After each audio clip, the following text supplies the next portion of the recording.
Alright guys, Shawn Ray here for ShawnRayTv. I want to talk about a little bit of what's going on in the industry as we wind down the year 2018. We got it started back at the Arnold Classic in Columbus, Ohio this past March, where we saw a young, small, but very big and thickly, heavily muscled William Bonek come off of his third place Olympia in 2017 to win the Arnold Classic over in Ohio. And of course, then the Arnold Classic moved all the way over to Australia, and Rolly Winkler finally wins the Arnold Classic over in Australia. And of course, we've had numerous champions along the way as we move towards the Mr. Olympia weekend, including we saw a victory by Brandon Curry.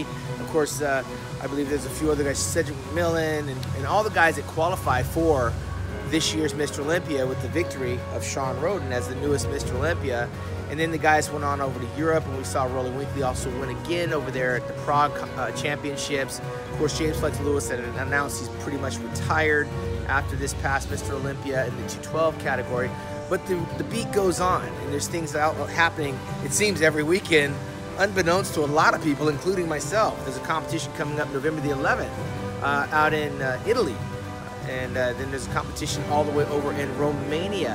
And these are competitions that pretty much nobody's even hearing about. However, there are a couple of names. We heard that Jose Raymond retired at the Mr. Olympia from the Olympia, but yet his name is on the docket to compete over in the Dominican Republic. So we will have a chance to see Jose Raymond once again. The question is with all of these shows, we have athletes qualifying for next year's Mr. Olympia, and then by the time they get to the Mr. Olympia, they're just going to be pace cars on a racetrack. I think we have to kind of dial it back a little bit. We do have a lot more athletes competing. We do have a lot more participants in the industry. However, when it comes to the Mr. Olympia, do we really want to see 15 guys paraded out on stage that are not going to get to perform, that will not get to do their routine for their fans from around the world, and we get to see them stand on stage for absolutely nothing as we watch the prime athletes that are competing for the title? We don't need a bunch of window dressing when it comes to the Mr. Olympia weekend. Granted, these guys need a place to compete, but you know what? I think we should scale back on these contests and get it more to where it used to be, where we have the elite of the elite qualifying for the Mr. Olympia.